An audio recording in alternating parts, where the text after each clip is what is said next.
Assalamualaikum warahmatullahi wabarakatuh.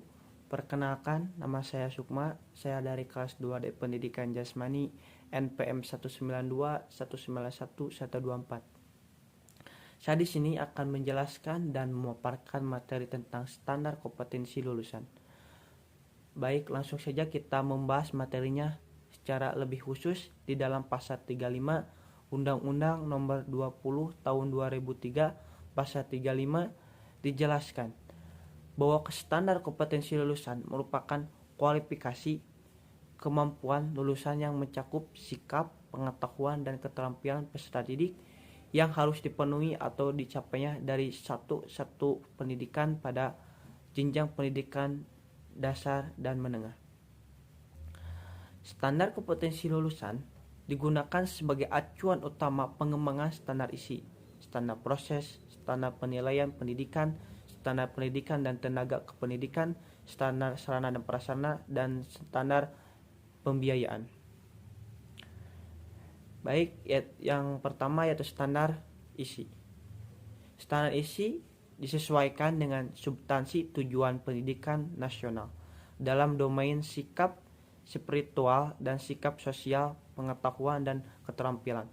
Oleh karena itu, standar isi dikembangkan untuk menentukan kriteria ruang lingkup dan tingkat kompetensi yang sesuai dengan kompetensi lulusan yang dirumuskan pada standar kompetensi lulusan, yakni sikap, pengetahuan, dan sikap keterampilan, karakteristik, kesesuaian, kecukupan, keluasan, dan kedalam materi ditentukan sesuai dengan karakteristik kompetensi beserta proses. Pemerolehan kompetensi tersebut, ketiga kompetensi tersebut memiliki proses pemerolehan yang berbeda. Yang pertama yaitu sikap terbentuk melalui aktivitas-aktivitas menerima, menjelaskan, menghargai, menghayati, dan mengamalkan. Standar isi adalah pendidikan mencakup lingkup materi dan tingkat kompetensi untuk mencapai kompetensi lulusan, kompetensi pada jenjang dan jelas pendidikan tertentu. Standar isi adalah ruang lingkup materi dan tingkat kompetensi yang dituangkan dalam kriteria tentang kompetensi tamatan kompetensi bahan kajian dan silabus pembelajaran yang harus dipenuhi oleh peserta didik pada jenjang dan jenis pendidikan tertentu. Yang pertama yaitu kelompok mata pembelajaran dan kedalam isi. Standar isi pendidikan merupakan kalender kurikulum, beban belajar, kalender akademik, dan kurikulum tingkat satuan pendidikan. Standar isi mencakup ruang lingkup dan kedalam materi pembelajaran untuk memenuhi standar kompetensi lulusan. Yang kedua yaitu beban belajar. Beban belajar untuk diperhitungkan dengan menggunakan jam pembelajaran per minggu, per semester, dan tatap muka, penguasaan tatap muka, dan kegiatan mandiri tidak terstruktur dengan kebutuhan dan ciri khas.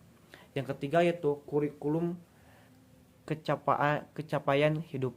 Kurikulum tersebut dapat memuaskan kecapaian hidup. Pendidikan kecapaian hidup mencakup kecakapan pribadi, sosial, akademik, dan kecakapan lokasional, dan pendidikan kecakapan hidup dapat merupakan bagian dari pendidikan kelompok kewarganegaraan. Yang keempat yaitu kurikulum muatan lokal.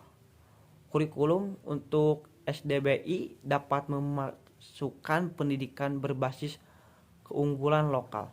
Pendidikan berbasis keunggulan lokal dapat berdiri sendiri atau bagian dari pendidikan kelompok, keimanan dan ketakwaan, pendidikan akhlak mulia dan kepribadian, pendidikan ilmu pengetahuan dan teknologi, pendidikan estetika atau pendidikan jasmani dan olahraga dan kesehatan. Yang kelima yaitu kalender pendidikan. Kalender pendidikan, waktu pembelajaran dituangkan dalam kalender pendidikan atau kalender akademik mencakup permulaan tahun ajaran, minggu efektif belajar, waktu pembelajaran efektif, dan hari libur. Untuk setiap tahun, pendidikan harus mengacu pada peraturan materi. Yang keenam yaitu standar proses. Standar proses pendidikan adalah standar nasional pendidikan yang berkaitan dengan pelaksanaan pembelajaran pada satu pendidikan untuk mencapai standar kompetensi lulusan. Yang ketujuh yaitu standar kompetensi lulusan. Standar kompetensi lulusan pendidikan adalah kualifikasi kemampuan lulusan yang mencakup sikap, pengetahuan, dan keterampilan. Standar kompetensi lulusan digunakan sebagai pedoman penilaian dalam menentukan kelulusan peserta didik dari satu pendidikan. Standar kompetensi lulusan meliputi kompetensi untuk seluruh mata pembelajaran atau kelompok mata pembelajaran, termasuk kompetensi membaca dan menulis. Dan kedelapan yaitu standar dan tenaga kependidikan. Standar pendidikan dan tenaga kependidikan adalah kriteria pendidikan, perajabatan dan kelayanan fisik maupun mental serta pendidikan dalam jabatan pendidikan harus memiliki kualifikasi akademik dan kompetensi sebagai agen pembelajaran sehat jasmani dan rohani serta memiliki kemampuan untuk mewujudkan tujuan pendidikan nasional. Kualifikasi akademik adalah tingkat pendidikan minimal yang harus dipenuhi oleh seorang pendidik yang dibuktikan dengan ijazah atau sertifikat keahlian yang relatif sesuai ketentuan perundang-undangan yang berlaku. Yang kedua yaitu saya yang membahas yaitu standar proses. Standar proses menurut peraturan Menteri Pendidikan dan Kebudayaan nomor 22 tahun 2016 pasal 1 ayat 1 menyatakan bahwa standar proses adalah kriteria mengenai pelaksanaan pembelajaran pada satu pendidikan dasar dan satu pendidikan dasar menengah untuk mencapai kompetensi lulusan. Tujuan standar proses adalah memudahkan guru dalam membuat perencanaan di sekolah, baik perencanaan semester atau tahunan, memudahkan kepala sekolah dalam memantau keberhasilan proses pembelajaran di sekolah, dan mengarahkan proses belajar peserta didik agar mengacu pada tujuan akhir yang hendak dicapai. Kompetensi standar proses. Prinsip pembelajaran yang dilakukan di setiap unit satuan pendidikan haruslah mengacu pada standar kompetensi lulusan dan standar isi. Berkaitan dengan prinsip itulah, standar proses harus mencakup beberapa komponen, yaitu perencanaan proses pembelajaran, pelaksanaan proses pembelajaran dan penilaian hasil pembelajaran, dan pengawasan proses pembelajaran. Adapun pembahasan masing-masing komponen standar proses tersebut. Yang pertama yaitu perencanaan. Proses perencanaan harus dilakukan secara optimal. Kegiatan pembelajaran yang dilakukan bisa sesuai dengan tujuan yang telah dirumuskan. Yang kedua yaitu proses pembelajaran. Pelaksanaan pembelajaran melibatkan dua pihak utama, yaitu pihak guru dan peserta didik. Kerjasama antara kedua belah pihak akan menentukan ketercapaian kompetensi lulusan. Pada tahap ini, guru harus bisa memilih media mengajar yang relatif dan perkembangan zaman dan perkembangan peserta didik. Pada prinsipnya, pelaksanaan pembelajaran ini merupakan bentuk nyata dari penerapan RPP. Kegiatan yang termasuk standar proses meliputi kegiatan yang sudah dirumuskan di dalam RPP. Yang ketiga yaitu penilaian hasil pembelajaran.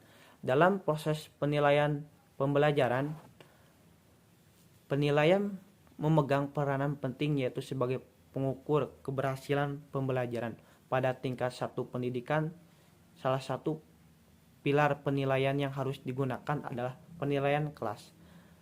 Penilaian kelas dilakukan oleh guru dan meliputi pengumpulan data serta menggunakan informasi untuk menilai hasil belajar peserta didik. Hal itu harus didasarkan pada kemajuan peserta didik dan daftar kompetensi yang ditetapkan oleh kurikulum.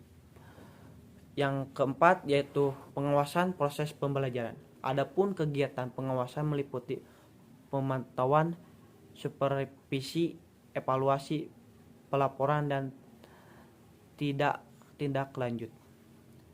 Yang ketiga yaitu standar penilaian dalam kurikulum.